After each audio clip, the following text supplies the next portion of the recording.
to wrap up our conversations. Yeah.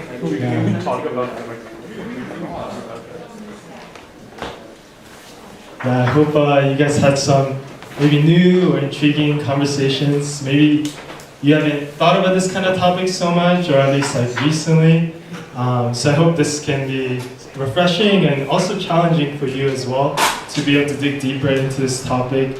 And actually, if you thought these questions are interesting, we actually took these questions out onto the campus to see what students think about all of these 4 questions. And actually, Youngju, Myungwa, and Willis, they went out to interview people on these questions. So let's take a look at what UC Berkeley students think about these questions.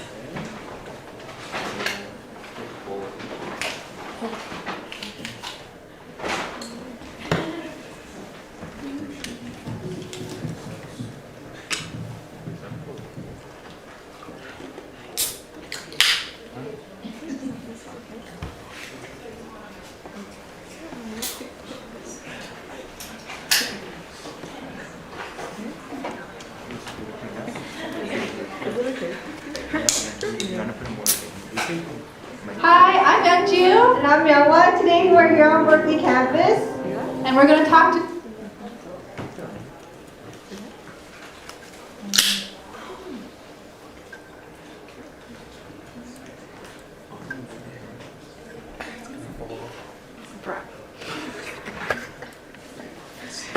Hi, I'm Youngju. And I'm Myungwa. Today we're here on Berkeley campus. And we're going to talk to students and hear their thoughts on the issue of North and South Korea. Let's go!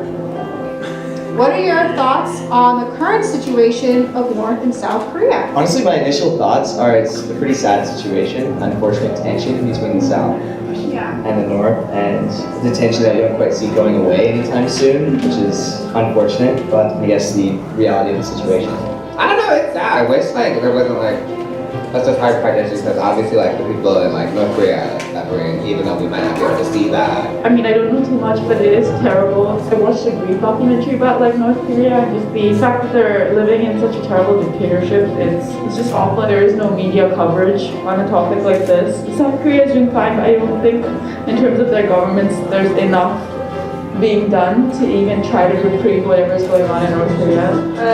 You gonna have to remind me real quick what's going on in North and South Korea. I know since like World War II when they split up, they've been having tensions, but I don't know if anything new has happened. Do you see prospects of the reunification? Unfortunately, not in any short timeline. I think that given the nature of the government in North Korea, I think it's unlikely of reunification anytime soon. As of right now, no. I feel like there needs to be a change of leadership on one of them. I mean, I would hope for that to happen, but realistically, I don't think that's a possibility, especially given the regime of North Korea. It's quite a grim view, but I don't think it's happening anytime soon. I haven't heard anything about the reunification. All I've heard is a bunch of tension between both of these places. Do you think this issue is relevant to the United States and/or UC Berkeley students? I think it is. Maybe I'm an idealist, but I tend to think of the United States as kind of not quite a pinnacle of democracy, but I'd like to think that we hold ourselves to a standard where democracy is at the forefront of change. We don't always live up to that. There's the authoritarian, anti-democratic here in North Korea. Somebody who very much is an enemy of democracy, so I think it's a very relevant situation for the United States and UC Berkeley student. I think it's definitely an important issue. I absolutely do think it's relevant, but I'm afraid that the United States might take the stance, the whole savior complex, and it may make things a lot worse coming into, especially with something as fragile as North Korea and South Korea. You don't know what kind of reactions that might trigger off. It's relevant to UC Berkeley students too, not only those who are directly impacted, but I think as honestly, we're also citizens of the world, as cliche as that might sound. It's important for us to know we cannot just live in this one bubble thinking because things are fine here, everywhere else we can't just turn a blind eye. So absolutely, I think it's relevant. For the United States, yes. For UC Berkeley students, what should be? we should be global citizens, right? That means being concerned about global issues. If I was Korean, I would probably care a lot about this, but it's not. I mean, I think it's important to be relevant about issues in general, but unfortunately, is it relevant to the United States? Yeah, because I feel like globally the United States is kind of looked at to provide resources to like other countries in need. Okay, last question. What do you think we can do to raise awareness on this issue? I think you guys are taking the perfect right step, which is creating conversations. That's how any awareness is raised. Talking about it with friends and doing your research. Sometimes it takes initiative, you know? You can't just like sit around and wait for the truth to fall in your lap. I think what you guys are doing now is pretty good. I mean, otherwise I would have spent my whole day not thinking about Korea at all. Now I'm gonna go home and look stuff up, so that's cool. I absolutely think hosting events like this is important. I think even on like a campus level, just, you know, I would like to see more resources offered because I also don't know much, so I guess it's my own fault. I think for what, like on an individual level, we can take more initiative, but I think that doesn't really happen, especially because issues like this tend to get overshadowed by other humanitarian crises and stuff like that. So maybe just like on a campus level, more resources offered so that people who are willing to educate themselves can. So, yeah.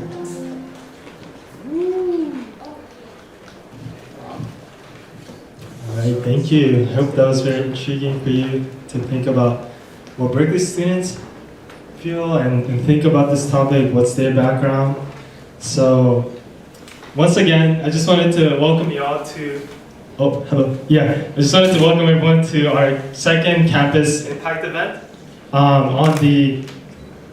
for the peaceful reunification of the Korean Peninsula, hope for resolving ideological conflict. I know it's a mouthful, and we're going to get into a lot tonight, so I just wanted to jump right in. And also, I just wanted to say, yes, I'll be your host tonight. As you can see, my name is Junta Naito. I'm the president for the CARP chapter here in Berkeley, and I just wanted to give just a brief recap of our previous campus impact event that we had.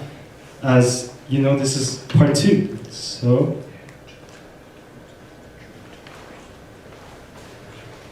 And before that, I just wanted to give a brief background of CARP. So the vision statement of CARP is to raise the next generation of leaders with a purpose-driven life, authentic relationships, and a desire to make a positive contribution to society. And our mission statement is to inspire and empower students by fostering belief in God and the divine principle and its application to furthering the cause of world peace and unity. And with that, I just wanted to get into a recap of the previous Campus Impact event on this topic of the peaceful reunification of the Korean Peninsula. So for those who are here, we covered a very, very brief, rapid overview of the Korean history, just to have a little backdrop of the situation. And as you can see, even just from looking at these historical events and dates, Korea was and still is a battleground country since the rise of global imperialism of different countries wanting Korea. And note that although the armistice was signed back in 1953, the two Koreas are still technically at war and peace has not come about yet. And now we're approaching nearly 70 years, over 70 years of two countries grown from different governments which are polar opposites, and you can imagine the multifaceted challenges posed upon reunification. And here I'm just highlighting a few, and such as political, economic, social, security, geopolitical. And we also highlighted how there's many different organizations such as this one, Liberty North Korea, focused on this topic. And here they're emphasizing the need to humanize this issue rather than being lost in this narrative just fed by the media that it's just this ruthless, missile-loving dictator and obedient, brainwashed people. If we do that, right, we could easily get lost in just demonizing the regime overall and the people altogether. So it's important to be able to look more at the individual and personal stories that are affected directly by this issue. And actually, as I was preparing for this event, I talked to many different people, and I think one in particular stuck out to me, who is a Korean professor that I had. And he talked about how actually the elder generation still have this hope for reunification, even though for them it might be somewhat abstract or vague, but for the younger generation, they're a lot more reluctant and even against considering how the South will most likely have to give a lot of their resources to the North. So there's a lot more hesitancy for the younger generation to want to support reunification. And he mentioned to me that he's not sure at this point what would be the best solution to achieve reunification. And he shared that when he was 18, he thought that it would happen very soon. But now he's in his 50s. And although he still has this desire for it, he's not so sure if he could see it in his lifetime. So although the Democratic People's Republic of Korea, DPRK, and the Republic of Korea, ROK, are still in war, it's as if the world has grown weary and exhausted from this pursuit. And related to CARP, our founders, Reverend Samir Moon and Dr. Hak Jahan Moon, who we affectionately call Father Moon and Mother Moon, directly lived through this turmoil and warfare from the Japanese occupation to the Korean War and even its aftermath. And both of them actually grew up in devoutly religious families. And actually you can imagine, right, putting yourself in this situation of growing up with war as your reality. A lot of Koreans who grew up in this time, they had to have a firm reliance beyond what they saw, beyond just their day-to-day reality. So you can imagine the kind of fervent conviction that they must have had to be able to transcend these kind of challenges. And we shared just one perspective, right? While humanizing the issue is important to connect to all the personal lives of those affected, our founders in CARP and our founders as well as here in CARP, we emphasize that in order for us, that we need to go deeper. And we need what we call a spiritual renewal. And here we begin by just first affirming the existence of God and that God loves all people.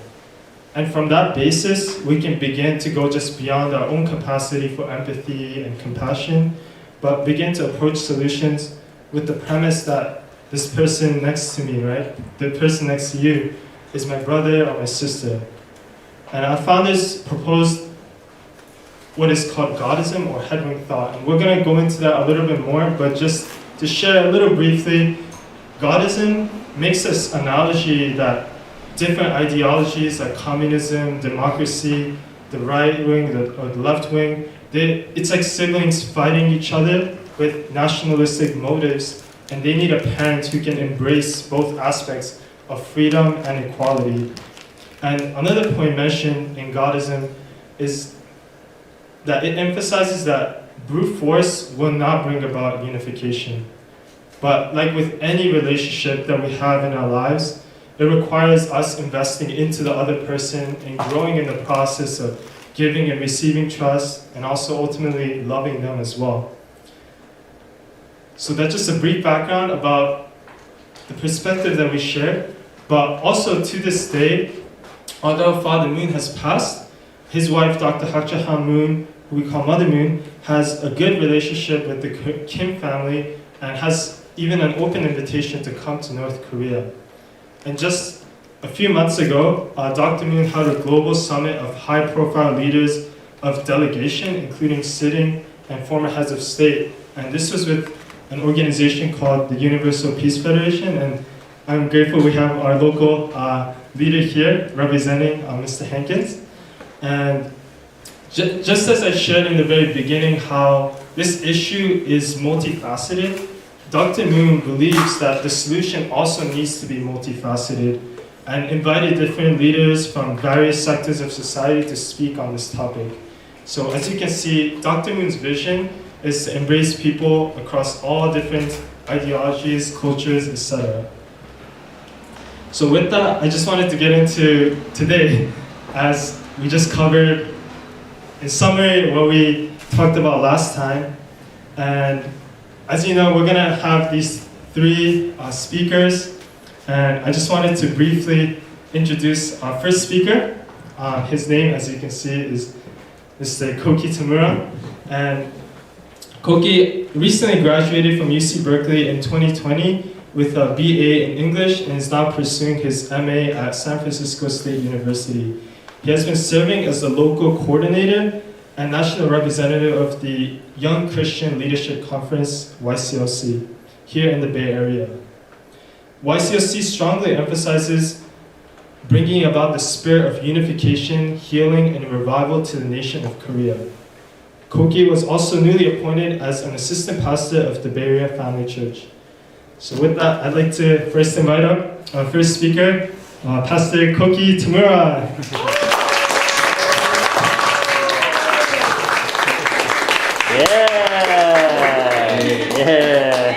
Any fan of me is my friend. Thank you.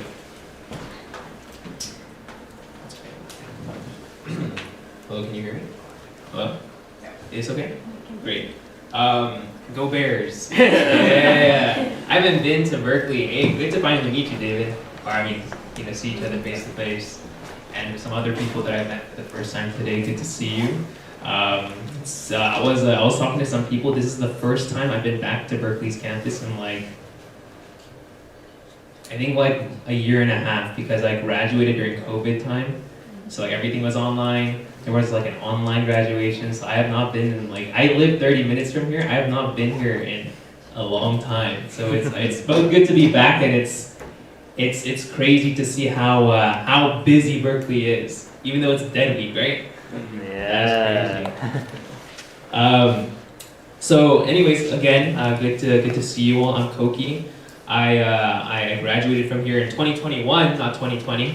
And which is all good. But I was a part of CARP when it was I helped found the CARP chapter here in Berkeley in 2020 to 2021, and helped Junta had been a great help with that.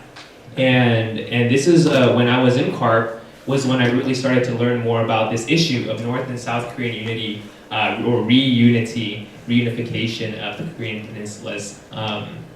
It's not something that I think, when you watch the video, a lot of people know that North Korea is a very hot topic. It's a hot topic because they, actually the other day, if you read, if you came across random news, they fired a ballistic missile or a nuke near the coast again, which is maybe the one of I don't know, many this month or this year alone.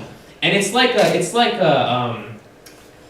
a relevant thing, it's a relevant threat, but it's still far enough because we live on the opposite side of the world and we don't really feel those effects so much. So I'm speaking on, it doesn't say there, but I'm speaking on why we should care about this from the perspective of the founders of CARP. So we heard about Reverend and Dr. Moon, the people who founded CARP, and they're both if we're going by today's standards, they're North Korean people, and they've really been moving their entire lives so that we as a human race can liberate the people in North Korea. Many can say that it's because they're North Korean and they want to see that liberation of their homeland, and they want to also be able to freely go back and forth, as I think anybody would, but it's a lot deeper than that. Both because, not only because they are a patriotic people, not just because they're a religious or spiritual people. This is, I think, an issue that transcends those things, and so I just wanted to talk about the perspective. And I don't mean to take so long. I wanted to break it down into 3 points. The first is understanding the threat of communism and what implications that it has. I think some of my colleagues or my other speakers will speak to that. I know David in particular will be talking about that threat of communism to people under that regime. Also, the second point is the unification of the Korean Peninsula is the key to the unification of the world. If we can achieve peace in the Korean Peninsula, it's really, and another speaker is going to speak on this, it's going to be a case study. It's going to be how other countries, maybe it's a political war, maybe it's an actual war like what we have in Eastern Europe right now. It's going to be a case study for how resolution can be achieved between two countries, as Junta has said, is still at war today. a show of hands, how many people didn't know that Korea is still at war with each other before today? Wow, I'm in a room of experts. I didn't know that until I studied it. But they have an armistice. That means that they're still at war. There's just a truce, a ceasefire. But that's why the DMZ, on the DMZ and like the coastline, you know, there are many. There are mines. There are people. There are guards who are watching people who are trying to cross back and forth. It's a scary situation there because there's the reality is the Koreas are still at war. And the third thing is the third point that I wanted to emphasize from the founders' perspective is their responsibility, the responsibility of the world when looking at the crisis in the Korean Peninsula. And I wanted to dive into the first point, understanding the threat of communism by learning about the history of the Korean War. And I wanted to dive into this the most. The other 2 points will be quite short. And I want to start off by saying to understand why North Korea needs to be liberated from its current geopolitical state, we have to really understand the threat of communism to the people in North Korea and really to the world at large. Sorry, I mentioned that. At its core, what started the Korean War, the outbreak of really the Cold War back in the 50s of the 20th century, it was, we can say that it's because Chinese-backed North Korea wanted to make all of Korea a communist state in support of communist China, or the People's Republic of China at that time. And that's why they were able to get the arms and they were able to get the needed men to have that invasion. So we could say that it was a struggle for power, like a land grab kind of thing.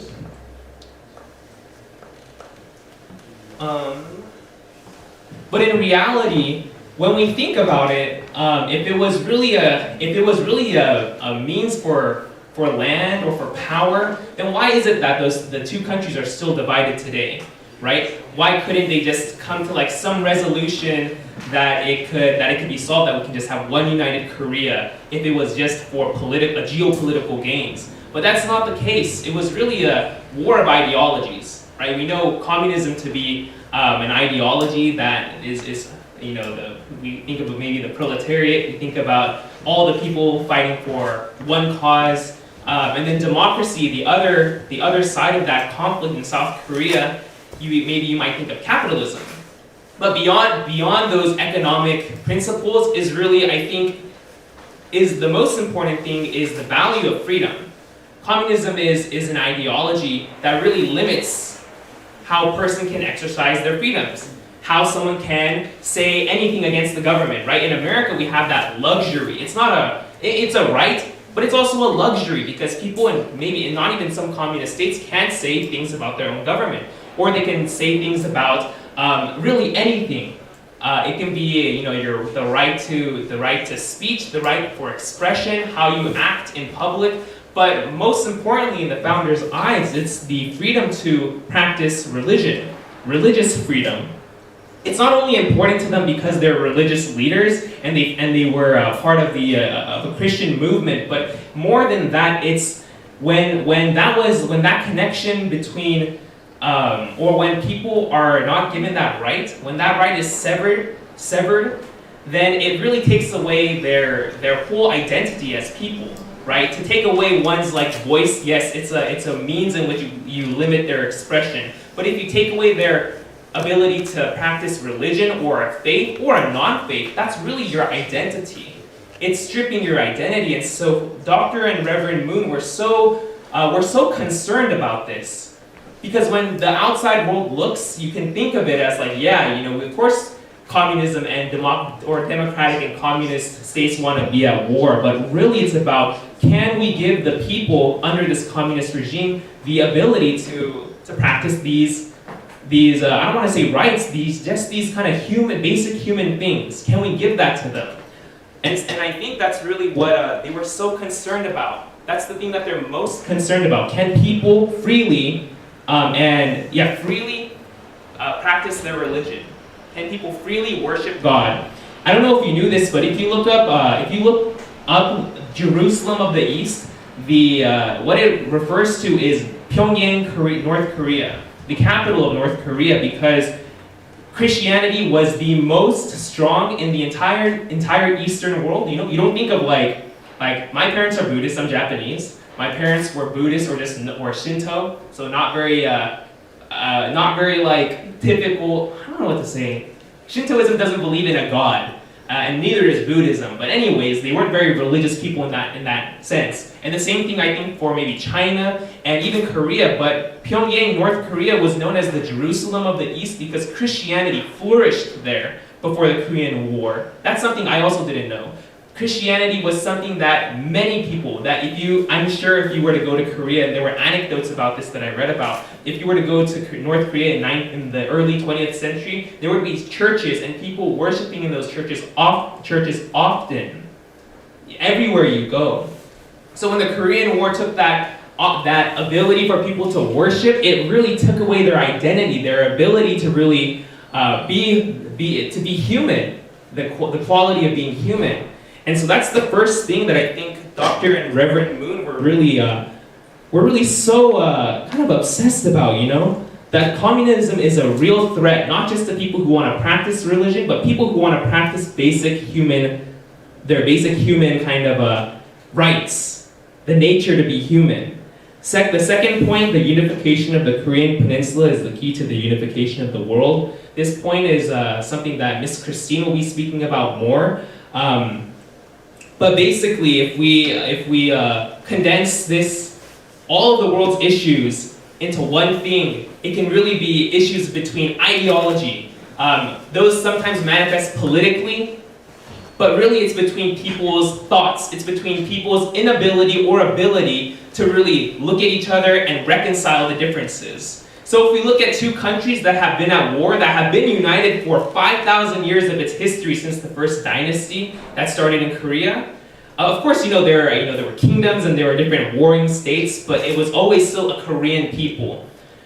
If we really look at this long-standing armistice and history since the Korean War, if that can be resolved between two brother countries, then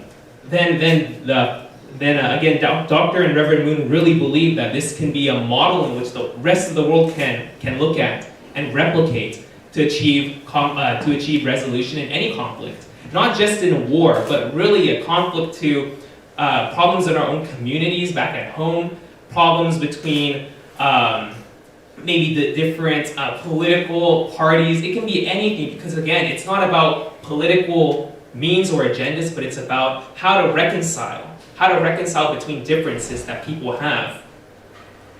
And the final point is the responsibility of the world, looking at the Korean Peninsula. So the Korean War, its result was North and South Korea, but that line between the North and the South, that was drawn by the United Nations.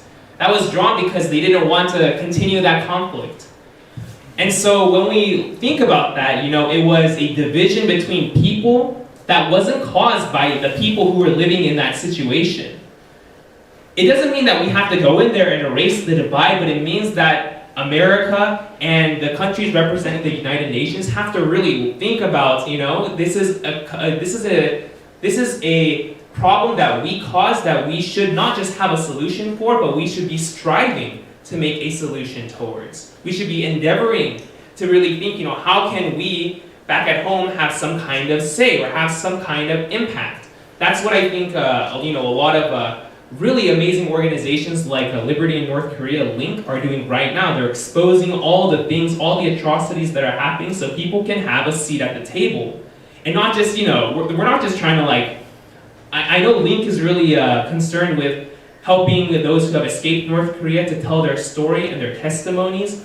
But it's not just about letting those people escape, but it's really about getting this problem to the forefront of people's minds.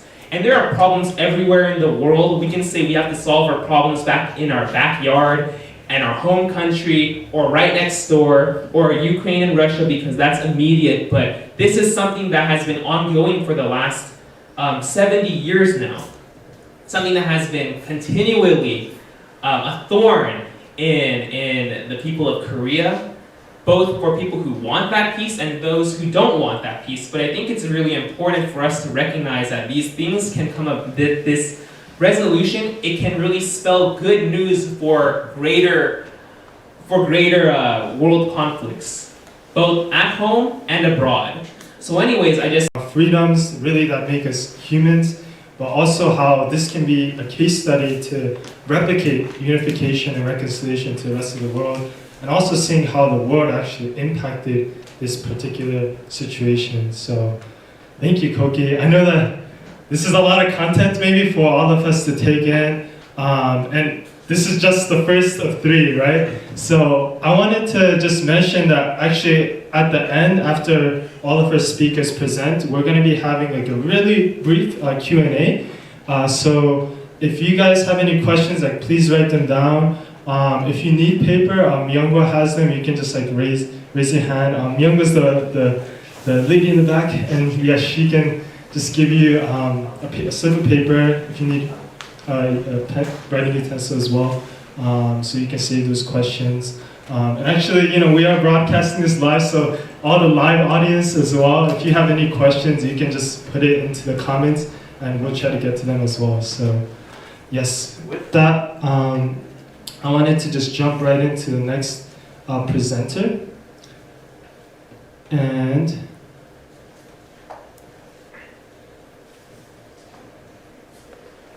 yes, the next presenter is going to be Mrs. Christine Froelich, and I'll just read a little bio about her. Although there's much more I can say, but Mrs. Froelich has been a lifelong educator and promoter for peace and has made significant contributions to the history of CARP in the United States from its beginnings until today. In fact, she has co-authored several national CARP curriculum presentations, one of or a few which she will be presenting today. In 1982, Ms. Froelich established CARP at the University of Alabama, Birmingham. In 1984, she established CARP at Stanford University and spearheaded the development of CARP throughout the Northern California region as a graduate student. For 20 plus years and counting, her primary work has been that of an educator of the unification principles and its application at the Generation Peace Academy, GPA, a faith and leadership training program for young adults. So with that, let's welcome up Mrs. Christine Froelich.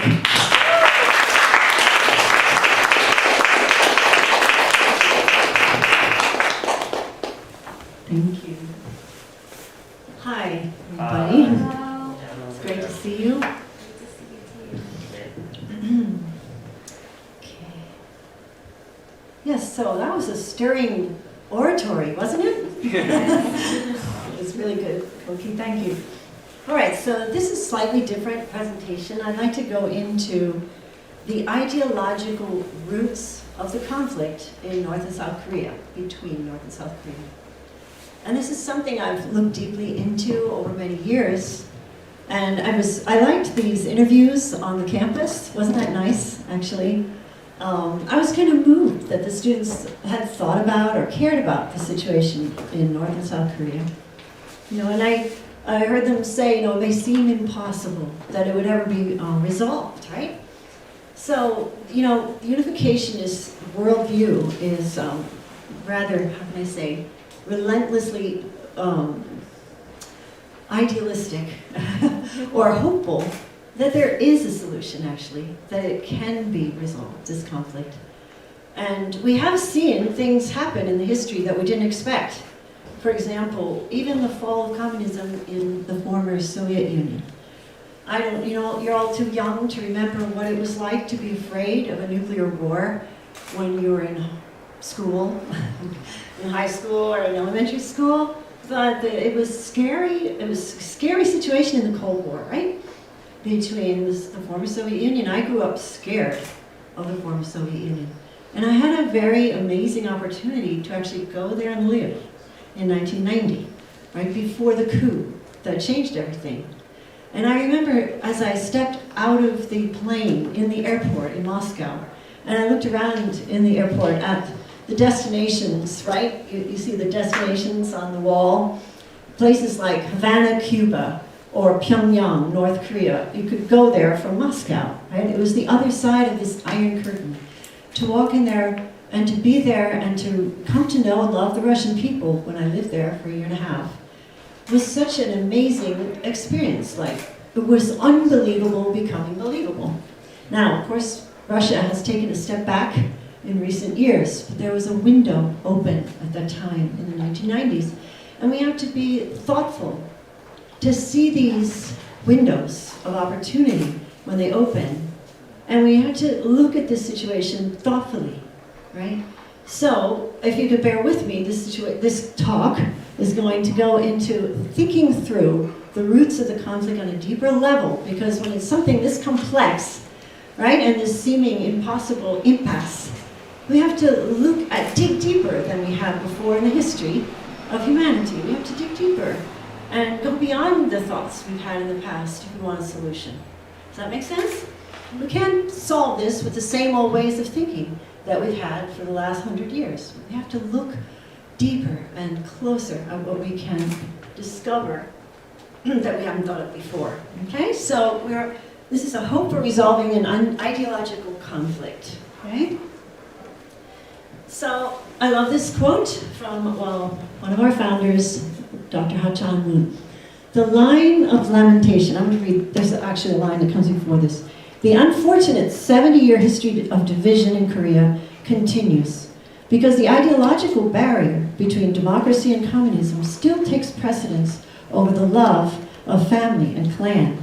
Parents, children, and siblings, both North and South, have had to live for decades without knowing whether their family members are alive or dead, even in the era of the internet.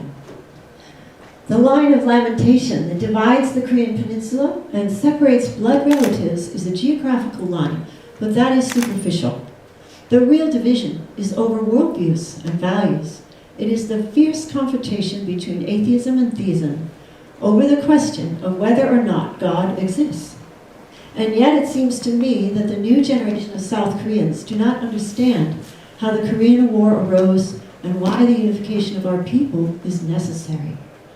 Okay, so spreading awareness and having a sense of a desire to see this reconciliation take place and this reunification of the peninsula take place is something that spreads from heart to heart among people across the world.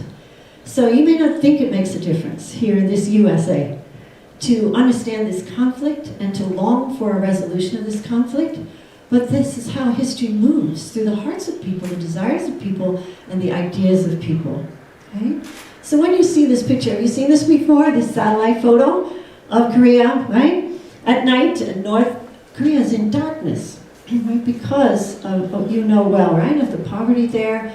This system of the economic system of Marxism, Leninism has been applied to the letter in North Korea, and it doesn't work. I remember experiencing it myself when I went to the former Soviet Union. You know, you go into a store, and in a capitalist society, right, you know, there's customer service, and people really welcome you into their store, and hello, you know, they show you around, they invite you to look at things, right?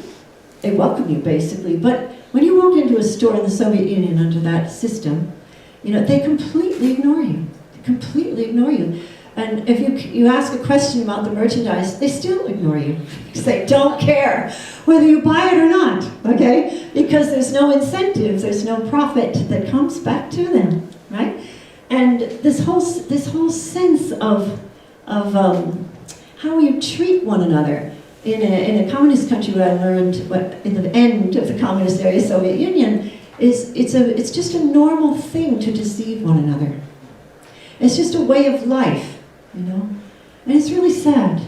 I just remember walking around in Moscow and Leningrad, St. Petersburg, formerly Leningrad. The people weren't smiling very much, and the clothing they wore was all two colors, gray or navy blue, because there wasn't a free enterprise or, you know, competition or anything like that about different colorful, you know, choices in what you could buy.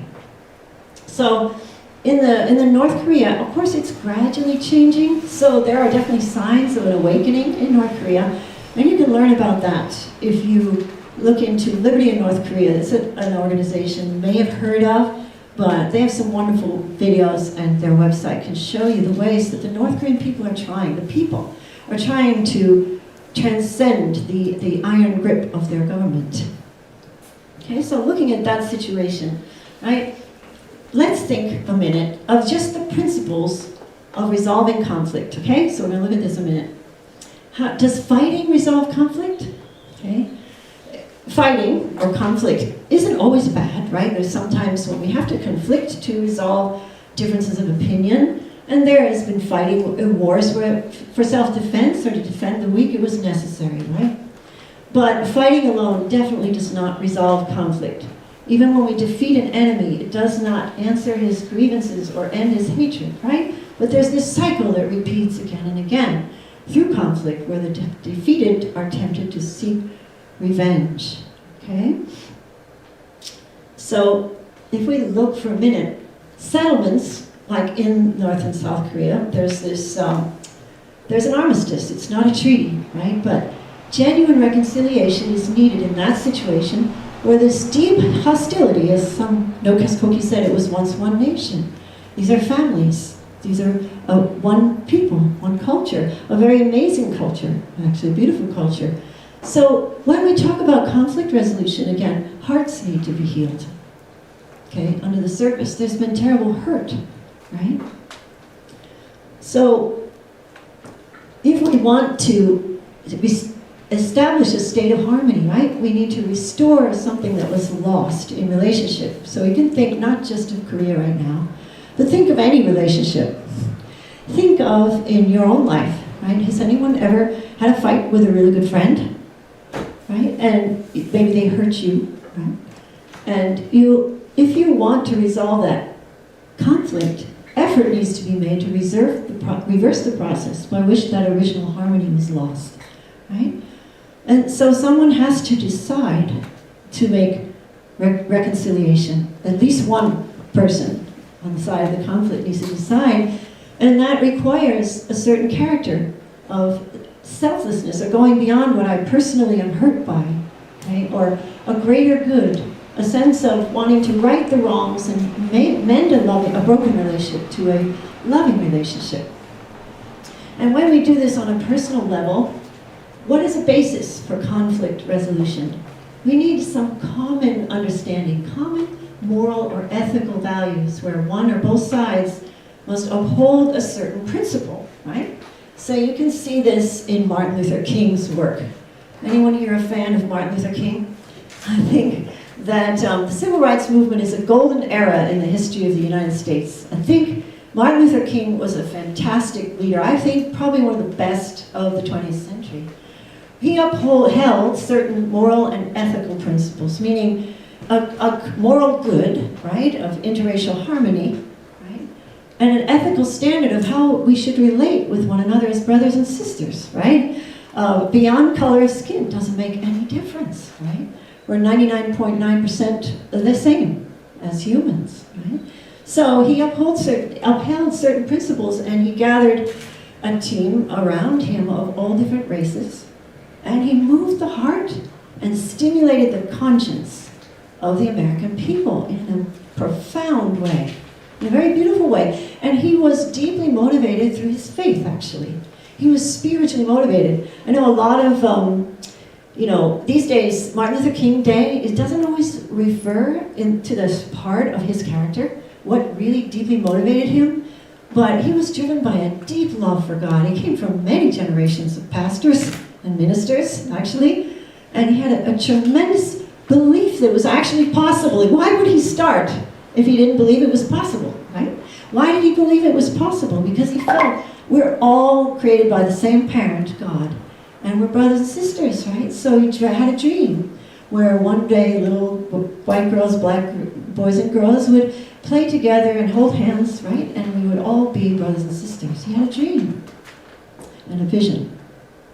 Okay, so that common ground, is a vision. It's very important, right? So the same in the unification of North-South Korea, we need a vision of what kind of Korea do we want to create? Do they want to create? Or of course, it is up to the Koreans to establish that nation, that unity. But as you know, it is a global problem. Actually, I'll talk about it in a minute.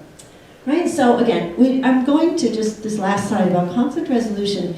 This is something we study a lot in CARP, and we have a whole presentation on this, so We have seminars on this, so I can only touch upon it briefly here this evening. But conflict resolution requires reflection and a shift, a reorientation, a shift and willingness, first at least initiated by one side, right? So Martin Luther King initiated that in order to resolve that, the conflict between the races. He initiated that. He was the bigger person, right? And he took a hit. He took a lot of controversy. He took a lot of, he had so much opposition, to say, right? Hosing and jail and even threats, murder threats and so on, but he stood firmly until he moved the other side to respond to that, okay? So then comes a reversal or a restitution in that relationship, right? Based on a vision and a common goal of a greater good and a renewal. So again, it's beyond the scope of this presentation to go in more depth about this, but it's really worth thoughtful study as to how these great leaders have brought about change and made the impossible possible. Okay? So let's look then, since we're talking about ideological conflict, we want to look at worldviews a little bit, okay? So it's fascinating how worldviews, ideas, drive the movement of peoples and nations in the world, in history. What is a worldview, okay? Of course, it's your view of the world, right? It posits answers to key questions about life, the universe. It gives meaning to existence, value to living, outlines a path for daily life for each one of us. It also outlines a path for nations and communities as well, for schools, right? For groups of people, right? A certain worldview or set of values, okay? And it provides moral and ethical framework to navigate life's course, right? And many times, if we're really aware of our worldview, like many times we're not really so aware, how am I framing or making meaning of things, okay? So we want to, in CARP, in our efforts to enhance the education you receive in a university, we want to increase awareness. So in college, all right, you hear so many worldviews. You're aware of that, right? You hear so many different viewpoints, right? If you study philosophy, you get lots of different worldviews, right? So I love this particular quote here by Dr. Martin Luther King. I really recommend a book, okay? Required reading for anyone who really wants to make a better world. It's called The Strength to Love. The Strength to Love.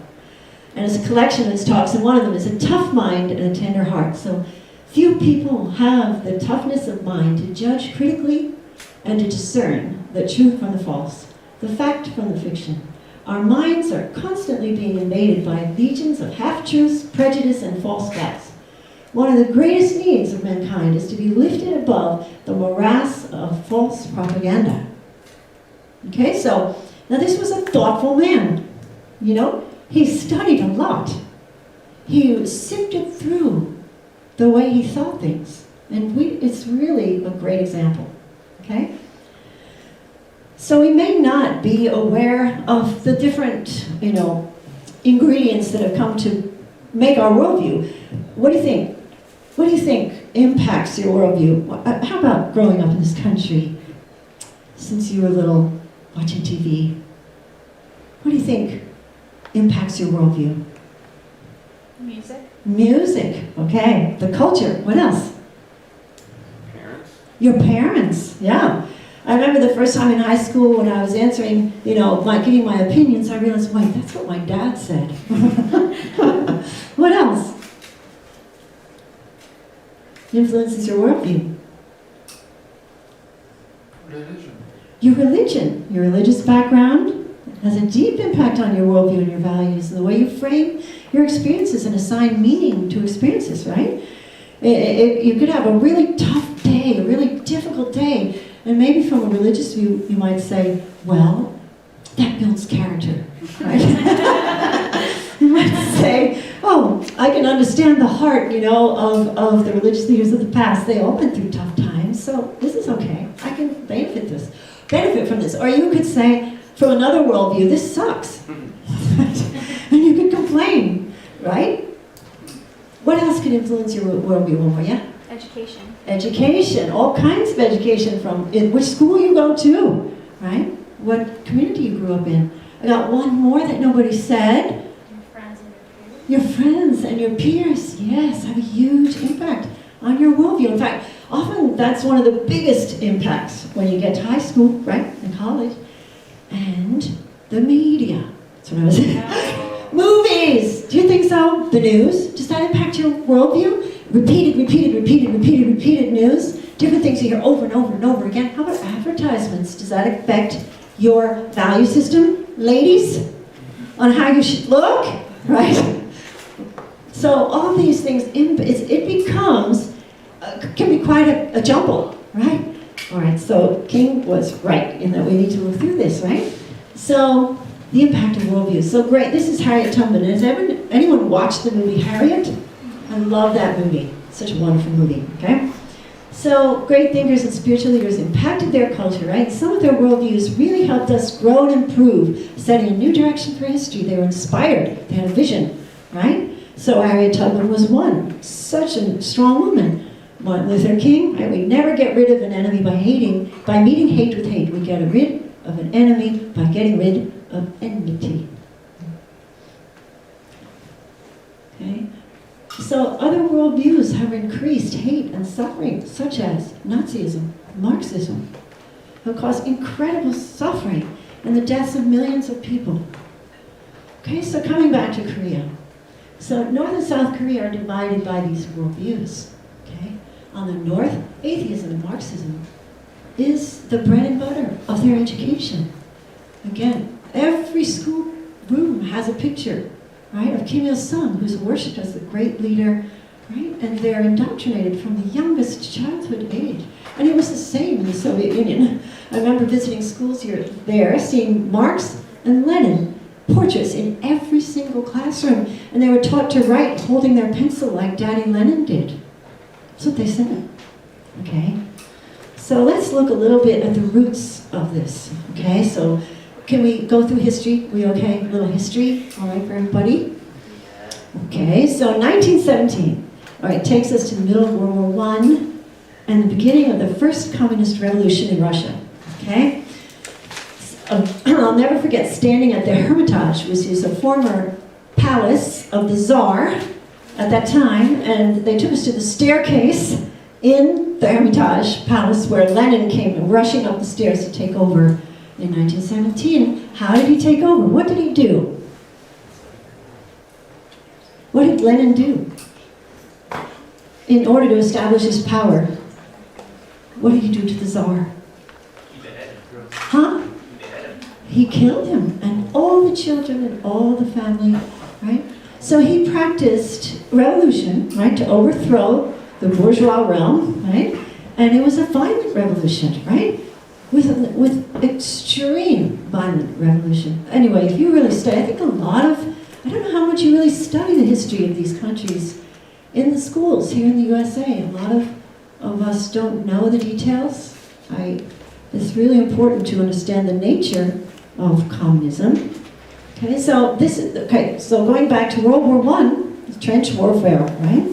This was a worldwide conflict, all right, between blocks of nations, totalitarian on one side, with Germany, Austria, Hungary, and Turkey on one side, and Christian democracies of Great Britain, USA, France on the other side. Okay? World War II, we see the rise of Hitler, okay?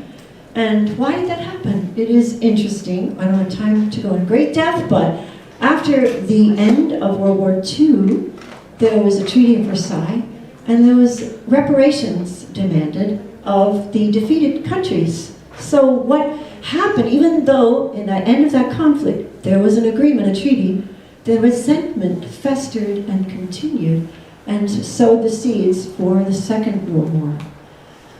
And surprisingly, even the Soviet Union helped on the Allied side. It's interesting, right? Russia jumped in on the Allied side during World War II. And there was the rise of communism going on behind the scenes, Stalin's era. Okay? So let's look at the ideological base. Okay? Have you studied Marxism? A little bit? It's heavy. It's dense stuff. I had to study it when I went to seminary. Okay? I had to study Marxism for many a semester. Okay, so here's just one tenet of thesis, antithesis, synthesis, all right? So the basic idea of a Marxist ideology is that the struggle between thesis and antithesis produces development, okay, and progress going forward, okay? And these two are pitted unrelentingly against each other, these two.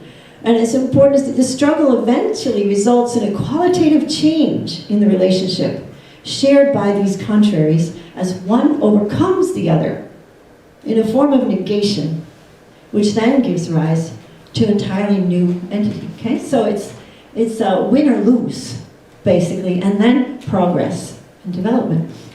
So, inspired by Hegel, Marx and Engels, they modify the dialectic to fit their historical materialistic ideology and their view of history as a class struggle, okay, between the oppressed and the oppressors, thesis, antithesis, locked in perpetual struggle, okay? So let's just look quickly at the basic assumptions. The universe consists of matter only. It's an atheistic worldview denying the existence of God. There's a not only atheistic, but resentment towards God and religion. I've heard the expression, opiate of the people, is religion, right? The value of human beings consists in their contribution to the state, and the oppressed laborer needs to be empowered to overturn the bourgeoisie privileged class in this thesis antithesis struggle, right? And this is a justification for violent revolution. Okay, so well, how does Marxism, how is it practiced? Again, there's a point of injustice or inequality, and the method is to play upon the resentment of the oppressed, to incite and fuel conflict because they believe that's the way to make progress, right? Demonize the opponent, and to right the wrongs. The end justifies any means, which includes murdering millions of people, right? So it's important to understand the thinking behind the action, right? The value system behind the action. And we can see these principles applied in what happened in Russia. We can even see it with Marxist student organizations here in the USA. So you're aware of that, right? How, I mean, this will date me, but once upon a time I went to college. And I'll never forget the student uprisings, you could say, taking over the administration building, right? And I studied Marxism. I was into it for about 6 months, okay, until I went to a protest against the war in Vietnam, having no idea what communism was. And thinking, oh, this is such a wonderful peace movement. We're all carrying candles, right, from Arlington Cemetery into Washington, D.C., praying or, mourning for our brothers who had been killed in the Vietnam War. And we wanted peace, wanted to end the war. We were super naive, having no idea what was really going on. So has anyone ever seen the movie Forrest Gump? Do you know the scene where all the trailers are there at this rally, right? And he's looking for Jenny, remember? They were there and I was there, so this dates me. I was there. I went from trailer to trailer. Who's behind this beautiful peace movement? And I went from trailer to trailer to trailer. I finally ended out at the Yippies. I don't know if you ever heard of the Yippies. And they said, oh, we're behind it. Oh, yeah? Tell me more. And he said, yeah, we have direct ties to Moscow. And I'm like, really, why? Well, if you want to really get this, come with us tonight and you'll see the real revolution. So that night at DuPont Circle, what happened was this really violent protest, throwing firebombs, shouting at the police, calling them pigs, right, and tear gas and all that. And I quit it that day. I quit the revolution that day. And I went back to college and I searched for this. This peace movement is based on this idea that conflict brings about progress and resentment they're playing upon, right? The American government is oppressing us, and so on. Okay, so this is applied in many different situations. Okay, so back to the end of World War I, and this development of a communist worldview or Marxist-Leninist worldview. So the worldview that Hitler espoused, right, of the superiority of the Aryan race, the scapegoat of the Jewish people, the murder of 6 million Jews in the camps and so on, is horrible. the worldview that Stalin then put into practice. He took Marxism, Leninism to the next level, right? There's no freedom of press. Pravda is the name of their newspaper, which means written by the government. Only there was one television station, control of all the information. Okay, and we brought about starvation in Ukraine. Okay, and in the rise of communism in China with Mao Zedong, right? Glorifying the communist leader almost as the heads of state were like a god. You know, and it's a kind of a replacement for religion. I'll never forget. Do you want to hear one more story? I'll never forget when I was in Moscow going to Lenin's tomb. Lenin. Have you heard of Lenin's tomb? It's underground, and to get there you have to go down these stairs in this kind of mausoleum, and it's black marble with red lightning bolts along the side of the wall. And I just felt like I was walking down the stairs into hell. And along the sides are these Russian policemen and soldiers. They say, "Tiha." Tiha means shh. So you have to be, it's a very solemn, sacred thing, you know, to go into Lenin's tomb. And all the grandmas, the babushkas, are all crying, right? And it's like he was treated like the body of Christ. You walk in there, and there he is, embalmed. Have you ever seen any pictures online? Oh, God. Yeah, anyway. He's missing his thumb, okay? His body is still there, 70 years, right? Or I don't know how long.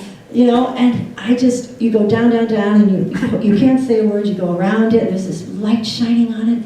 It's like a fake religion. Honestly, I felt I was going to suffocate, and I just felt like I got to run out, so I skipped the line and ran out the other side. But it's interesting, right, that there's this human nature to uplift, right, someone we can respect, or we have this, maybe you could say religious nature, but it's been twisted and misused in that communist environment. Okay, so where does this start? Okay, so we want to go back in history just quickly. Are you okay? We're going to go through about 400 years, just really quickly. Okay, so let's just look at the roots of where this all came from, all right? Hebraism, Hellenism, two trends, all right, in thought trends in history. It's so fascinating because you can see these all as thread going through even to our American history. Okay, so I have to be quick, so this is supposed to be a short talk. All right, Hebraism is the Judeo-Christian tradition. It's a religious tradition. Truth is found in the transcendental or revelation, and we know and understand who we are and our values and our laws and ways to live through faith. Okay? And in one God, the basic Hebrew faith is that there's one God that created the universe for good. Something went very wrong, and it needs to be fixed. Okay? And he's working to fix it. Then there's Hellenism, which is a more humanistic tradition, where truth is found through observing our physical universe, and it's known through reason, right, and sense experiment. Right? So there's a different approach to what is true, different worldview. Right? So whereas Hellenism posits the injustice of God, Hebraism focuses on the justice of God and the moral weakness of men. Right? So Hellenism, are you familiar with the gods of the pantheon of the Greeks? How kind of capricious and playing around with people's fate and not always kind, right? Okay, so these took shape as in the Middle Ages. They developed into the Reformation on the Hebreistic side, right? The Reformation and the development of faith out of the times of the Middle Ages where the church limited the exploration of knowledge and truth. There was a Reformation to improve the situation of religion, and the Renaissance on the Hellenistic side. And both of these are good, right? They're both good. And when they're harmonized with one another, it makes a beautiful progress in civilization. And it's so fascinating. Can we pick the example of the USA quickly? All right? The worldview, the founding worldview of our founding fathers was deeply influenced by Enlightenment thinkers, Locke, Montesquieu, Hobbes, right? Who talked about the natural rights of men, separation of powers in government, importance of reason and science. Okay? And Thomas Jefferson was very much an Enlightenment thinker. And they're also influenced by the Great Awakening, which was a Reformation .3, okay, which is an outgrowth of the Reformation, and swept the American colonies in the 18th century. And it was a religious fervor that went throughout the colonies and united them to have strength and conviction that they could stand up to the greatest empire in the world, Great Britain, and establish a nation of freedom of religion. So it's very interesting how these thought trends developed, okay, and cross over with the American Revolution. You following okay? Makes sense? And then you look at the Declaration of Independence. We hold these truths to be self-evident, that all men are created equal, that they are endowed by their Creator, Hebraism, with certain unalienable rights, and that among these are life, liberty, and the pursuit of happiness. Enlightenment values are blended in that founding. So it's really kind of an amazing moment in history. And this is John Adams. We have no government armed in power capable of contending with human passions unbridled, uncontrolled by morality and religion. Our Constitution was made for a religious and moral people. It is wholly inadequate for the government of any other. Which is to say, right, that Christian democracy requires the conscience of each person to guide them, right? Okay. And so, again, when they're harmonized together, so in the founding of this nation, you could say that the religious tradition was leading the way, but embraced the other side. So we have freedom of religion, but we don't force people to be religious, right? So there's a collaboration. Okay, so again, back to conflict and resolving ideological conflict. What causes conflict? Is it a breakdown of that harmony interaction? An ignorance or a loss of vision of a greater good, a higher purpose, or a historically accumulated conflict? Okay? Oops. And again, this thesis antithesis, it continues conflict.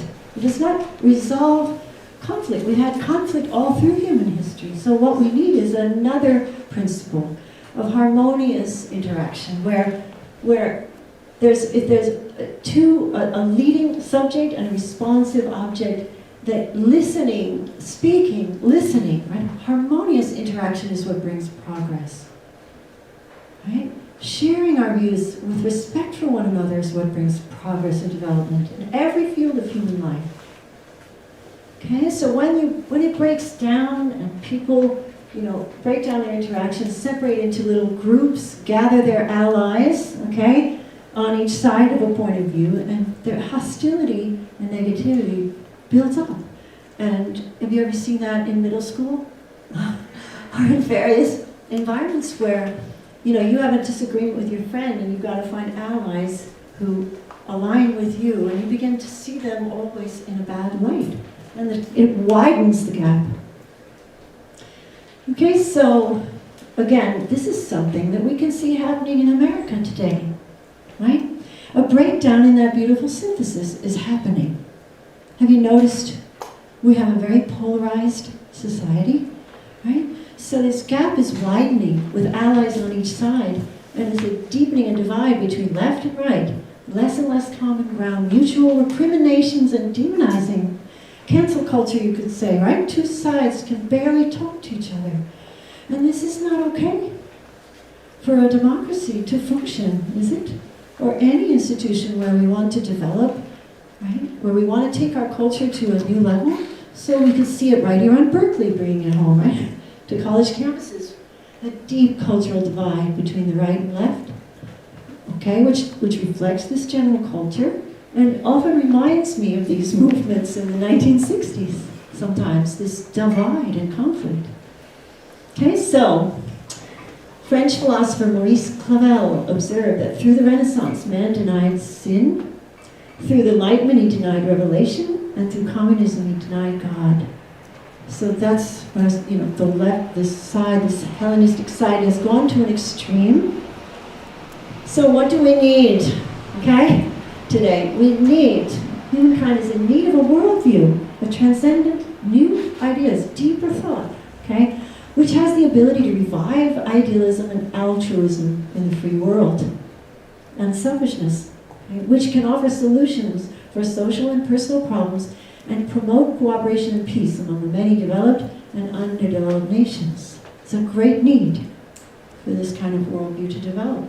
And this has been the passion of our founders, Reverend Mrs. Moon, to articulate just that worldview and to bring about respectful discourse based on the idea of a head wing, right? Left wing, right wing, like a head wing or heart wing, an embracing transcendent worldview, okay? Like a parent bringing siblings in conflict back into harmony and respect for one another, value to one another, okay?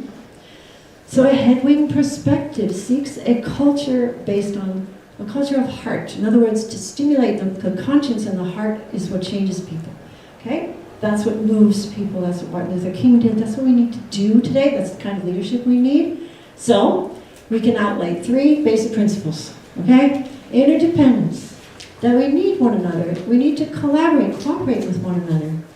Mutual prosperity, right? So where does Marxism thrive? When there's a divide between the haves and have-nots, right?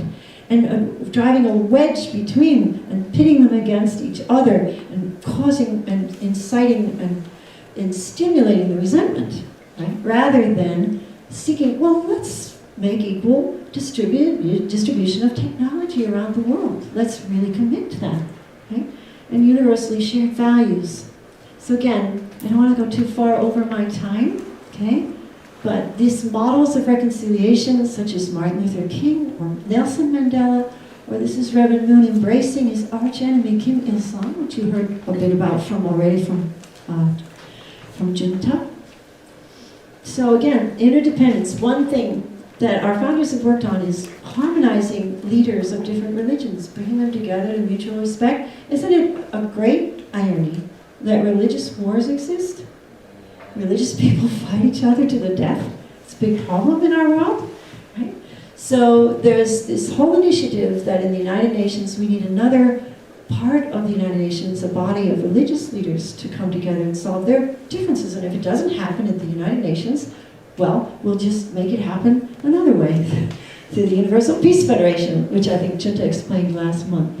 Okay, so we need, for example, this kind of interdependence, all right? Again, mutual prosperity, that we share a global economy, sharing technology. These are ideals and principles we need to uphold, okay, and fight for. And these values that transcend culture, racial, and religious differences, and a vision that creates a common ground for constructive and sustainable relationships among the people of the world. Also, I was moved when I heard those Berkeley students say, we need to be global citizens. That was nice, right? We need to educate ourselves. We need to build our awareness of these worldviews. So I want to invite you, okay, to study more about this, from this curriculum, these different understanding of conflict resolution, of how worldviews move history, and I think you'll find a lot of hope in this, a lot of clarity, all right? A lot of ways that we can reconcile our differences.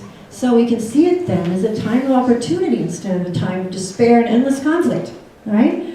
A time where we rise to the occasion, and this is a case study, and it is possible to bring this unity not only in Korea, but how about at Berkeley? How about in the United States, right? That's what we can impact, right? That's our sphere of influence. If our concern is Korea, but we can influence here where we live. All right? So thank you for listening, everyone.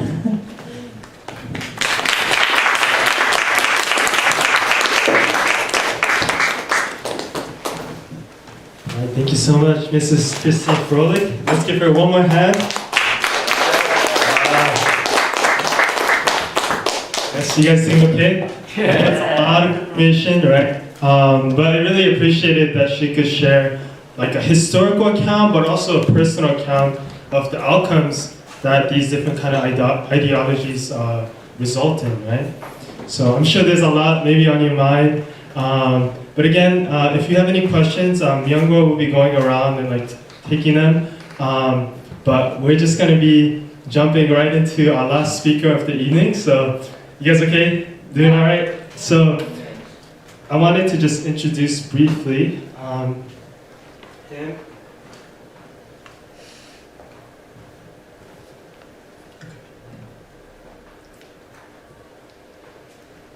So our next speaker is David Chan, and for David, just a brief bio about him. David Chan is a current undergraduate student at UC Berkeley studying political science. Prior to Cal, he has launched his own 501c3 nonprofit, worked in 13 political campaigns, and since then continued to work for various nonprofit or political organizations focused on human trafficking, the housing crisis, and homelessness. While in his first year at Cal, he already holds multiple leadership roles, such as being the president of the Berkeley College Republicans and a board member of Turning Point USA. Just within the past 2 weeks, he helped organize 3 campus-wide events promoting freedom of speech, religion, and other human rights. His main goal at Cal is to unite those with political, ideological similarities in an effort to partner in open discussion with those who have different opinions. So, yeah, I'm grateful that I've had this time to meet David and just to see someone that's out there on campus that's already living out exactly what's being shared. And I can really say that seeing David on campus is really like a breath of fresh air on campus. So with that, let's welcome up David Chan.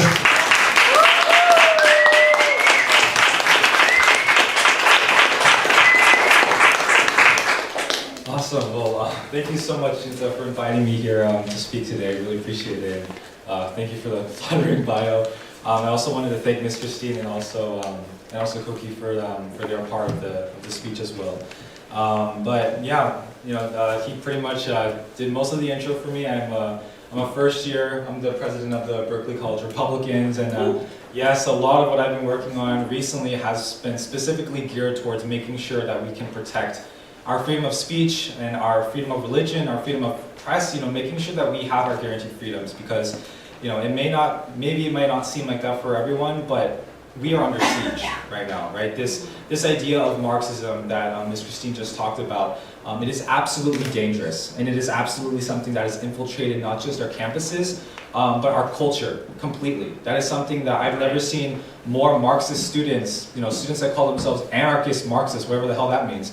And these students that are going around who pretend to be these champions of these really radical idealisms that silence people, oppress people, that promote concepts like cancel culture, that take people out of the picture just because they have a different point of view. And that's something that's happening in our campuses actively right now. That's something that we've experienced. We put on our events, and that's something I'm going to jump into a little bit later in this speech. But just to give a little bit more of my background and why I even want to jump into this in the first place is, well, my dad, he's Chinese, my mom is Korean. So my dad, he and his family had to flee from communist China and also communist Vietnam during the whole war before they were able to come here to America. It's a very similar story for my mom and her side of the family, where my mom's dad, my grandfather, had to flee from North Korea before they were able to come to America. Both came with nothing but the clothes on their backs and how to work from the ground up. And so they were able to invest everything that they had into small businesses, live the American dream, and that's the sole reason why I'm here. So I really do have this deep appreciation for our American values and our free market, and this opportunity for us to be able to start from nothing and be able to build up into something that we can be proud of, build up something for our children, build up something for the next generation. And those are very values that I'm sure that a lot of you guys also hold, because your parents or yourselves had to experience the exact same thing. And those are the exact same values that are currently, like I said before, under siege right now in our campuses. We see this in our classrooms from our educators. We see this in direct response from our administration. And of course, we see this in our student culture. And it is absolutely dangerous. And going back to what Junta mentioned earlier, we put on a couple of great events. First one was Victor Davis Hanson. He's a very well-known author, and he came and spoke at the Berkeley Law School. There wasn't any issues with that. The second one we put on was the atrocities of the CCP. So if you guys don't know, the CCP is the Chinese Communist Party. And this is a personal event that I worked really hard wanting to put on, especially coming from my Chinese background. I feel that I have the ability to kind of talk about China without liberals attacking me and calling me racist, because, well, I'm Chinese, so what are they going to do about that, right? And so we were actually able to fly in a bunch of speakers who were persecuted under the CCP. You know, children and wives and friends who had family members, friends and relatives who were brutally murdered under the CCP, people who have gone missing under the CCP because of their civil rights activism, people who are still currently being hunted down in America by CCP spies. And so we wanted to be able to give them that platform to speak on this campus, to be able to share their testimonies and talk about what they had to endure, because that's not something that we're even talking about on our campuses. When we were advertising this, we had people actually protesting this event. This was a non-political event. This was us talking about humanitarian crisis that was happening in China, to talk about the crimes against humanity that was currently happening as we speak, the organ trafficking, the fact that people are getting locked in their own homes because of COVID. You know, we have people that are completely going missing just out of nowhere. We have so much, we're not even talking about the concentration camps of the Uyghur Muslims that are happening. Why are we not talking about any of the issues? And why do we have so many CCP sympathizers? When we were advertising this, we had people attacking us on media, coming up to our table and, just yelling at us and saying that, what right do we have to criticize the CCP when America is so horrible, when we're oppressing our own people? Seriously, give me a break. Seriously, there's a huge difference. Anyone with 2 brain cells would realize that, right? And so when we look at what's happening in China, we need to be able to start bringing these views up into the table, right? Because if we want to be able to figure out what we can, how we can come together as people and focus on being able to, just agree with each other, and just everything that Koki and Ms. Christine was able to talk about, this reunification of ideas and also this appreciation of diversity of thought. How can we do that when we have people out there that don't want us to have free speech, don't want us to have freedom of religion? Marxism is pure evil. They want to strip you of your right to be able to think for yourselves. They want to be able to be told what to do, how to live their lives, and that's stripping us of our individuality. That's stripping us of who we are as a people, our individual culture, our individual thoughts, and that is what makes America so great, is the fact that we are supposed to have that, right? The ability that we can come together as Christians and be able to have discussion with other religious groups, so we can come together as either liberals or conservatives or Democrats or Republicans and have these political discussions and figure out what is best for the people, what is best for us. But what do we do in a society?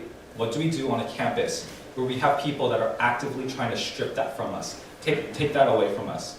Our third event was the Peter Boghossian event, and he is actually he's an atheist, he's a liberal, he's never voted for a single Republican in his entire life. And when he reached out to us, we decided to take him on because what he wanted to put on was a free speech event. Well, apparently our administration didn't like that because they tried to cancel our event twice. And I had to reach out to the Harmeet Dillon Law Group and figure out, we almost dropped a fat lawsuit on Berkeley's administration because this is absolutely ridiculous, right?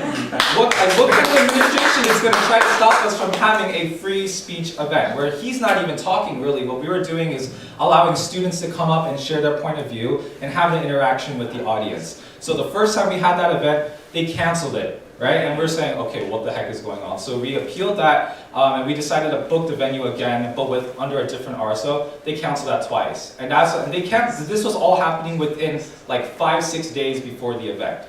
And so we had no other choice but to say, if you guys don't knock this off, we are going to sue you like we did my mentor sued them. He was the VCR president twice, and he won both of those lawsuits.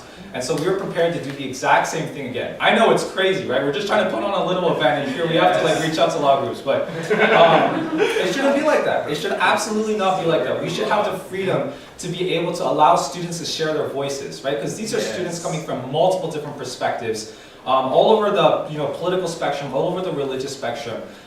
Berkeley is supposed to be a free speech campus, right? This is the foundation. This is the home of where students are, where free speech for students was started. Isn't it so ironic that now we have professors, that we have an administration that is shutting down free speech events, that is defacing the posters of our free speech events, that we have students that are coming out and protesting our free speech events? I mean, you guys would be shocked if you guys saw the things that they drew on our atrocities of the CCP posters. You guys would be shocked at how many people came up tore down right in front of us, destroyed our posters. For what reason? Is it because there's the word Republican on our flyers? Is it because they don't like our face or something? I mean, I don't understand what it can be, but none of what we put on so far has truly been political, has not been partisan. But our polarization that we've seen in this country is so bad that if they see the word Republican, these people go nuts. Yeah, And you know what? It's the same on both sides, right? Because we're seeing this depolarization where Republicans are going out and attacking Democrats and calling them libtards when we should be having like deep like discussions, right? Because the only way that we are going to be able to actually come together and fix our ideological differences and conflicts, like what this whole thing is about, is if we sit down at the table and we have the ability to respect one another, to appreciate the diversity of thoughts of one another, and be able to openly unify with one another through our thoughts, through our perspectives. We have to listen to each other and open up to each other. That is not something that currently exists on this campus. And so my biggest goal, and what I'm working so desperately hard for along with other leaders like Junta, is trying to be able to restore this, trying to be able to bring back this appreciation of diversity of thought. I'm not trying to convince anyone to join the Berkeley College Republicans. I'm not trying to convince anyone to have the same religious or conservative perspectives that I have. But one of the mottos that I know that we all probably hold is, I might not agree with you, but I will fight to the death to protect your ability to believe in whatever you want to. Because this is America where we should have those freedoms of thoughts. We should have this ability to publish what we want. This is America. We should not be going through these issues where people are being silenced on social media, where people are being silenced on our campuses, ostracized. I have so many people that do not want to even come to our meetings or our events because they're so scared that this is gonna, be like they're gonna have the consequences of losing future job opportunities, or they're gonna get kicked out of their social group. What kind of country and culture have we developed to where people are too scared to even stand in a place where other people share the same, diverse opinion or thought, right? This is such a huge, huge problem that we need to be able to stand up to and fight, because we need to be able to organize ourselves as believers, as people who believe that, we are fighting for the righteous thing, as people who are just simply advocating for freedom. Freedom, that's what we want. We're not asking for anything more than just to have the bare minimum of freedom. And we need to be able to start protecting these values because Marxism is here. This battle, right? People talk about Marxism existing in the Cold War and how that was dispelled. The battle has not yet begun. It is at our doorstep, it is knocking, and we need to do everything that we possibly can. No matter what age, no matter what gender, sexual identity, just anything, we need to be able to come together and protect these very basic freedoms so we can have the opportunity to be able to solve a lot of these ideological conflicts. The speakers before me were absolutely right. It's the North and South Korea reunification, that is a direct reflection of what we're going to be able to see achieved at the global scale. And if we can't get this right, and if, we can't even have basic conversation on our campuses and our discussions for our campus classrooms, how can we achieve anything in this world? The only thing that we're gonna have is conflict. We're gonna spiral down deep darkness. We cannot have that. So at the very bare minimum, at least, because we are a very, very, diverse group of people, we might not agree on anything, but the one thing that we should be able to agree on vehemently is protecting this freedom of speech, protecting our freedom of religion, protecting our freedom of press, because without any of these guaranteed values and freedoms, we are nothing. We become sheep, we become a zombie under a monopolized government that tells us what to think, how to live, and how to act, and that is the most dangerous thing that can ever happen to any of us. And so in order to prevent that, in order to make sure that we can have the chance to reunify North and South Korea and have the chance to be able to achieve global peace, we need to be able to work down in our neighborhoods, in our classrooms, in our communities, within our society to achieve and fight for and protect these guaranteed freedoms. Thank you guys.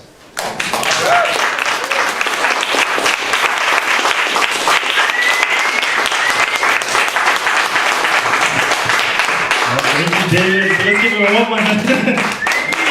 Wow. Alright, who's ready to go to Spa right now? Quick round. David is going to be at the forefront.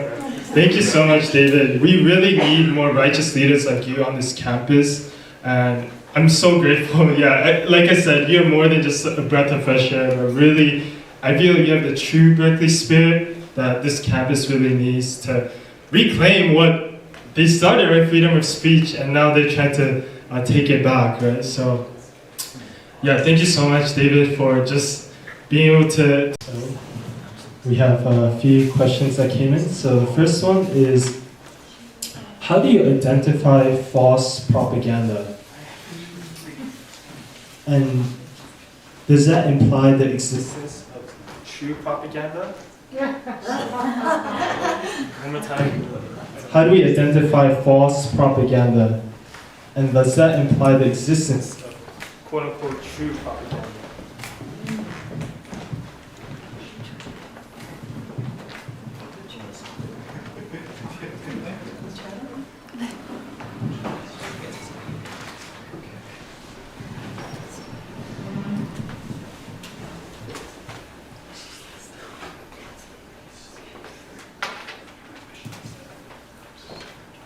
All right, great question. How do we identify false propaganda? Well, I guess the best way to respond to that is what do we define as propaganda? Propaganda is pretty much, the easiest way that we can do it, just in a couple of simple words, is lies that we're told by, it could be higher ups that tell us exactly what to believe, how to believe, and it's what we are told to be as truth. And so for us to be able to identify what is false propaganda or what is the difference between that and true propaganda, well, I guess we can argue that anything is propaganda, or we can argue that anything is either false propaganda or true propaganda.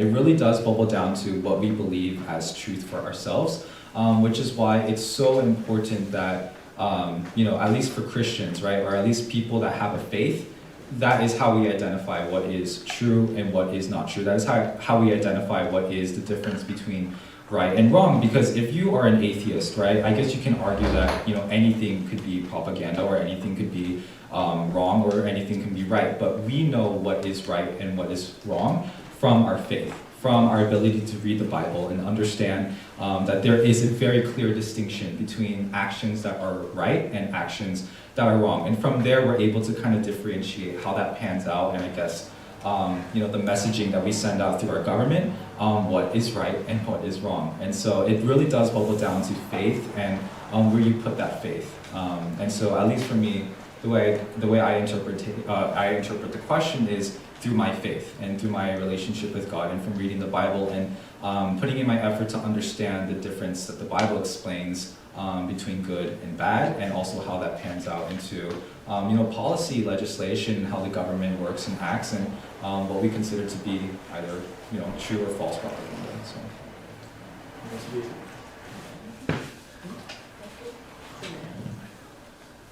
Oh yeah, that was very articulate. Yeah, I don't have much to add other than I think David was speaking from the self perspective, but I think it's also important to recognize if you take out the word false and just look at propaganda, where is it coming from? Who's I don't want to say spewing, but who is the one that's proliferating this certain information?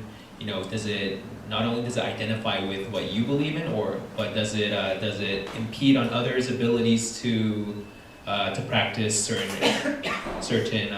rights, certain privileges or freedoms? If when we think back in wartime, when propaganda was maybe mainly associated with, or when propaganda was most associated with war, just think back to what was being said about a certain group of people or certain thing. If it was something that tried to instigate violence or tried to initiate conflict, then you can, I guess, ascertain whether it's false. So yeah, just looking at the source of where it's coming from. And anyways, David put it pretty well. I just think you have to really educate yourself to identify propaganda, right? That truth is subtle and nuanced, right? And it requires reflection and careful thought to understand what's true, and the ability to examine both sides of an issue, right? So propaganda would emphasize just one side, right? And not acknowledge the validity of the other side. In fact, it would try to silence the other side, right? So if you want to understand what's really true, right? Then you need to be able to look at both sides, educate yourself deeply, right? So propaganda thrives on ignorance. It thrives on people not making the effort to really understand what's true. It's not easy to understand what's true. It's not a quick fix, right? So even advertising is propaganda, in a sense, right? The endless repetition of half-truths, half-baked ideas, the unexamined life, the unexamined worldview isn't worth having. Right? So, yeah, you need to keep a seeking mindset.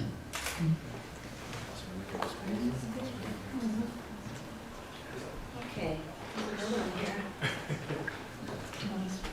I'll just read it. David and speakers, is there an experience in your life that shaped your worldview? I already told some stories.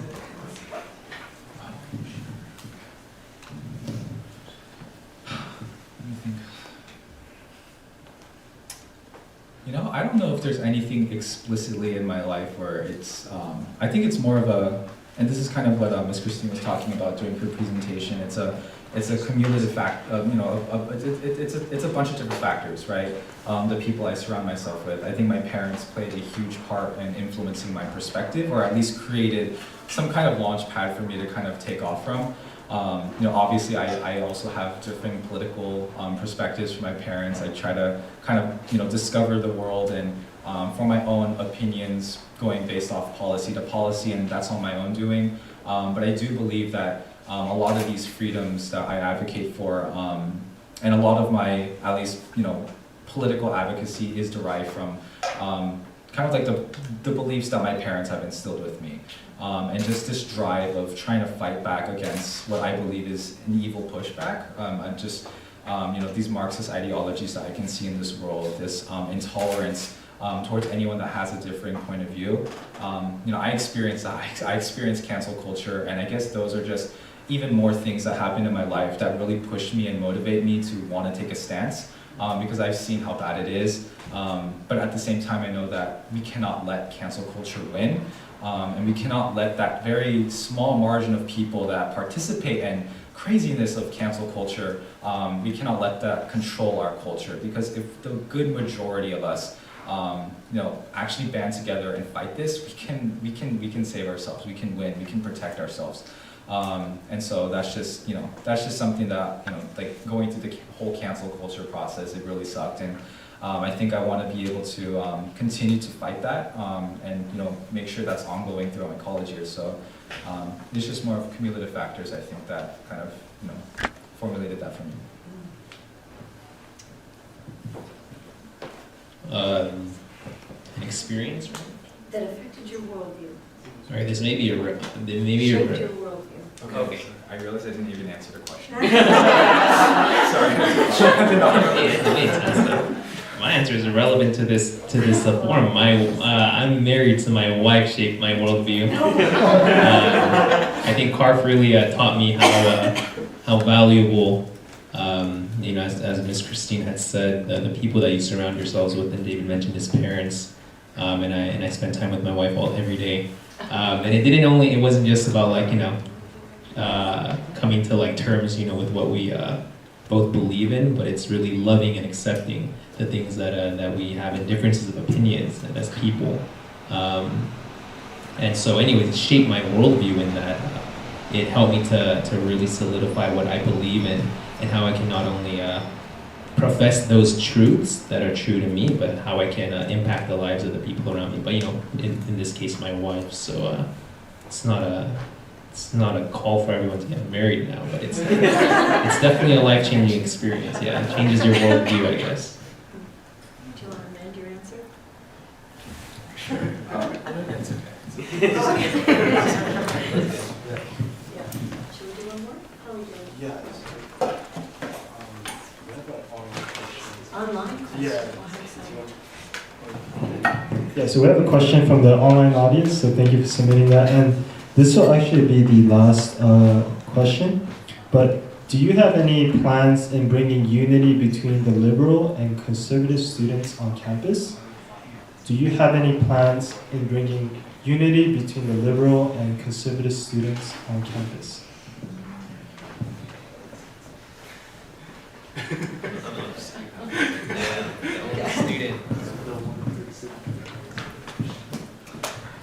Fantastic question, and the answer is yes, absolutely and always.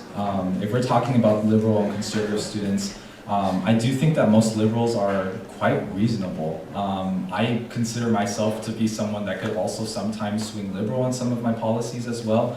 I'm not like a strict, like hardcore Republican or conservative. I go policy by policy. I just happen to lean a little bit more right compared to the average student, I guess I would say.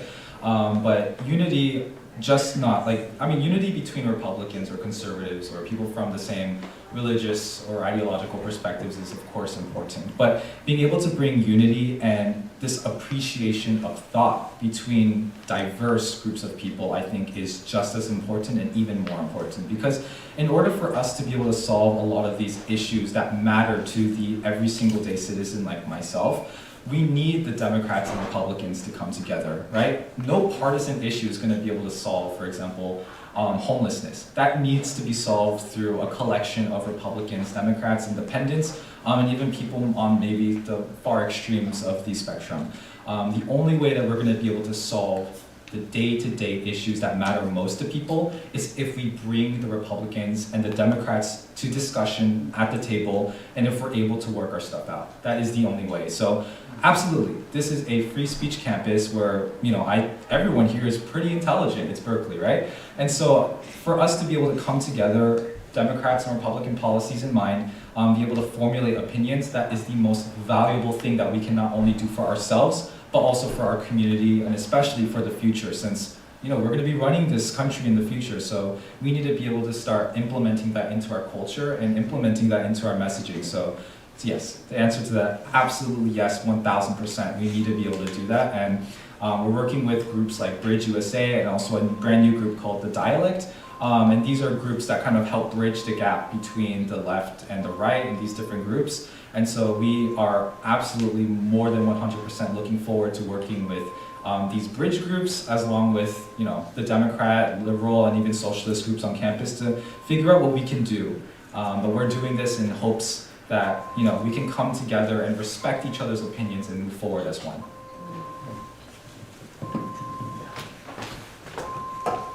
All right, thank you so much. And unfortunately, that's all the time we have for questions.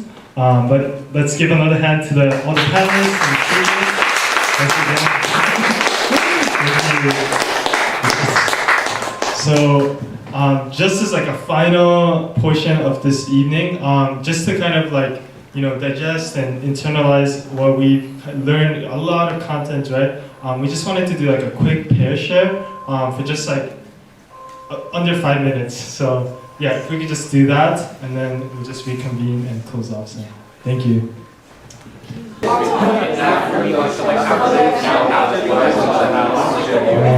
you, everyone.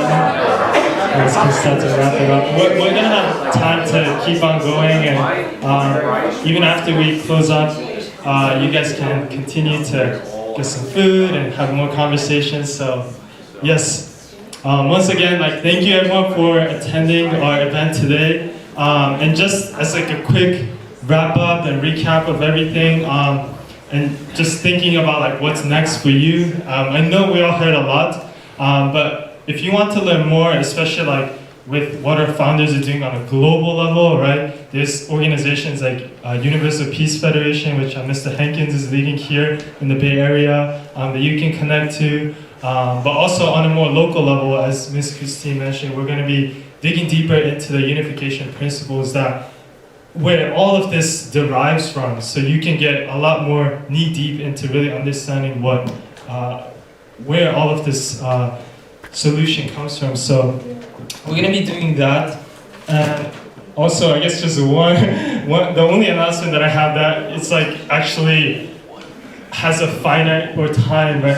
We actually have our 7-day retreat in June, from June 1st to 7th. The theme is Find My Purpose, Change the World. And it's going to be in Twain Harte, which is near Yosemite, Tahoe. The fee is $150, which is pretty cheap for 7 days, right? But this is a great moment to immerse yourself into understanding more deeply these unification principles through others who are also like-minded and want to actually work on themselves so that they can change the world, right? So that's just an opportunity I wanted to throw at you guys so that you guys can chew on and think about, and already even start planning, because I know summer is right around the corner, right? So that's it, and yeah, thank you guys all so much for coming, and we're just gonna take a group photo just to finish it off. So thank you again, and thank you for all the people in the live audience too. And also I wanted to thank all the volunteers who helped prep for food. Karen, Mrs. Sato, Ms. Nozawa, Mrs. Hankins.